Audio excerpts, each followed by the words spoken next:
Chapter 54, The First Divination Requester. Upon seeing Klein's odd expression, Angelica immediately felt her beliefs waver. Is that so? Mr. Glacis mentioned that you were able to tell of an ailment in his lungs simply from observation. Her voice softened until she finally shut up. Observation, a dark glabella. Klein was instantly enlightened as he shook his head with a chortle. I believe Mr. Glacis was mistaken. He was planning on being perfunctory, but after recalling that no one sought his divination services the entire afternoon yesterday, his mind whirled. It affected his goal of acting as a seer, so he explained, it's actually a form of divination. Divination, but Mr. Glacis only mentioned that you observed his face.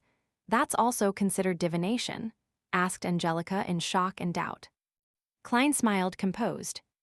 As a member of the Divination Club, you should know about palm reading, right? Palm reading was not patented by the Foodaholic Empire. Even on Earth, India and Old Europe had developed similar principles, much less in a world with beyonder powers. I know about it, but it seems you did not read his palm. Were you observing him in secret?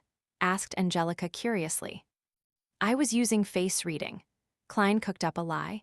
Its principles aren't very different from palm reading at a fundamental level. Really? Angelica's eyes were filled with disbelief. In order to develop his career as a seer, Klein chuckled. He pretended to be in thought as he tapped his glabella twice. He focused his eyes and Angelica's aura presented itself. Her head was purple, her limbs were red, her throat was blue. There was no problems with her health except for some colors being duller. However, that was a manifestation of ordinary fatigue. Klein then looked at her emotions and saw orange mixed in with some red and blue. It also meant warmth coupled with some excitement and thought. Thankfully, after realizing that there was nothing abnormal about her, Klein planned on deactivating his spirit vision. But it was at that moment when he suddenly saw rich darkness hidden in the depths of her emotional colors. Furthermore, she is lacking a little of white, an eagerness to improve. Klein nodded while in thought. Mr. Moretti, were you reading my face? Seeing the young gentleman in black in front of her turn, silent abruptly while seriously sizing her up, Angelica keenly noticed something. She asked in a half-curious and half-worried manner. Klein did not immediately reply. Instead, he tapped his glabella lightly as he wore a look of scrutiny. Just as Angelica was feeling unease, he said warmly, Madam Angelica, there are some sorrows and pains which you should not seal in your heart. Angelica's eyes widened as her mouth turned agape. However, she did not say a word. She looked at Klein in his halved top hat with an apparent scholarly bearing.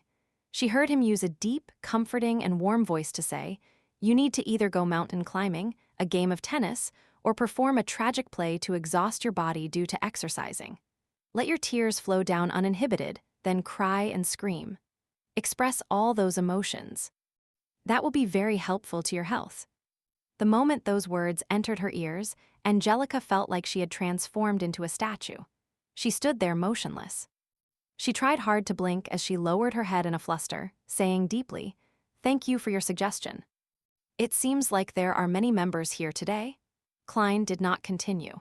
As though he had not done any divinations prior, he turned to his side and looked to the meeting room at the end of the corridor. Sunday afternoon, at least 50 members. Angelica's voice sounded a little hoarse. She only mentioned the key terms. She paused as her vocal pace gradually returned to normal. Do you want tea or coffee? Sahib black tea. Klein nodded slightly. He politely took off his hat and slowly walked to the meeting room. Only when he vanished behind the door did Angelica exhale slowly. The Divination Club's meeting room was very large. It was nearly twice the size of Klein's high school classroom. In the past, only 5 or 6 members would be present, making it look extremely empty. Now, there were dozens of fortune tellers sitting in different spots. They filled up most of the room. Sunlight shone into the room through the few oriel windows. The members were either discussing softly among themselves or asking Hannes Vincent questions. Otherwise, they were practicing and attempting divination or drinking coffee and reading newspapers by themselves. Such a scene made Klein feel like he was back to his schooling days on Earth. The difference was that it was noisier and more rowdy back then, without the tranquility of the meeting room. He looked around, but he didn't see familiar faces like Glacis or Edward Steve. So he casually picked up a divination textbook, found a corner, and started flipping through it leisurely. Very soon, Angelica came in with a cup of tea and left it on the table before Klein. As she was leaving quietly, she suddenly saw Mr. Moretti take out an exquisite-looking silver chain from his left sleeve. There was a chunk of pure topaz hanging on the silver chain. What is he doing? Angelica slowed down subconsciously and focused her gaze at Klein. Klein held the silver chain with his left hand and allowed the topaz to hang above the side black tea, just short of touching the surface of the liquid. With a serene expression, he half closed his eyes and the atmosphere around him suddenly turned quiet. The topaz started moving slightly, along with the special-looking silver chain, in a clockwise direction. Upon seeing this, Angelica found Mr. Moretti extremely mysterious. "The black tea you provide is great," Klein said softly after he opened his eyes with a smile. His actions were intentionally done for Angelica to see. If he wanted people to select him for his divination services, Angelica's recommendation was a very crucial factor. Since he wanted to act as a seer, Klein no longer had any reservations. He completely personified the identity. "Yes, Mr. Vannas is very picky about the quality of tea," Angelica said, stunned. Klein put away his spirit pendulum by winding it properly. Then, he raised the white porcelain cup with floral design.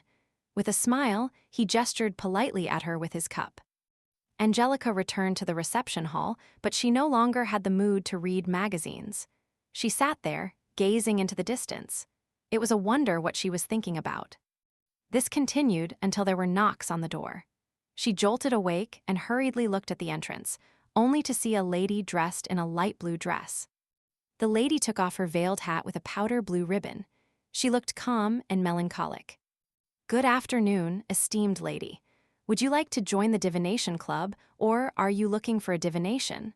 Angelica asked like clockwork. "I want a divination." The lady had a beautiful pair of eyes hidden with sorrow, and she bit her lower lip as she spoke. Angelica guided her to the sofa and explained to her how the Divination Club worked in detail. She picked up an album and handed it over. "You can pick anyone." In her low spirits, the lady flipped through the album seriously. As there were too many club members there that day, there were too many choices. It left her quite upset. "Can you recommend one from these few pages?" She pointed at the middle section of the album, omitting the fortune tellers priced above 2 soldi and those below 4 pence. Angelica took the album and looked at it for a few minutes. She deliberated her words before saying, "I suggest this gentleman." The lady who looked uneasy took a glance and realized that it was a fortune teller named Klein Moretti. "Mr. Moretti just joined the club. Is his divination reliable?" she asked worriedly. Angelica nodded with great affirmation. "Another member of the club and I are certain that Mr. Moretti is an outstanding fortune teller. If it wasn't for his just joining the club, he wouldn't take such low fees." "I understand," the depressed girl nodded. "I'll pick Mr. Moretti for a divination then." "All right, please hold on for a second." Angelica took the album and walked towards the meeting room. She came next to Klein and said with a suppressed voice, "Mr. Moretti, someone wants you to divine for them. Which room would you like to use?" That was effective. "My first business is here." Klein put down his teacup and nodded calmly as he said, "Topaz room." "All right." Angelica walked slowly ahead of him and led him to Topaz room before opening its wooden door. Klein sat behind the table that had various divination tools on it. He waited less than a minute before he saw a woman in a light blue dress walk in. She looked down and melancholic. Seizing the opportunity when she was closing the door, he tapped his glabella twice. "The yellow color in her stomach seems a little dull. The dark color of her emotions is very heavy, mainly worry and anxiety."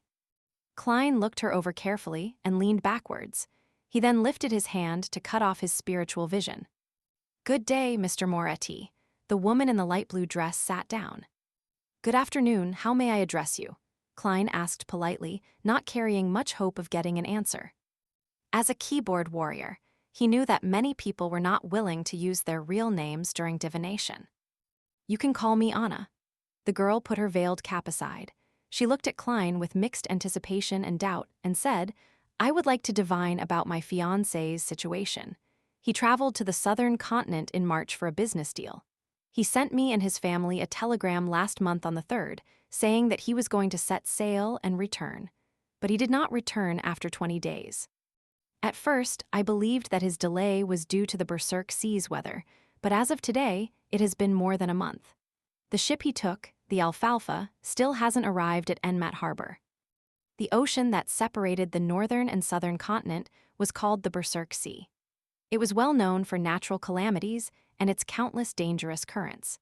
If it was not for Emperor Roselle, who sent men to discover a few safer sailing routes, countries in the northern continent would still have yet to enter the age of colonization, let alone lay an underwater cable to complete a transoceanic telegraph. Klein looked at his very first client of his career as a seer and asked carefully, "Which divination method do you wish to use?"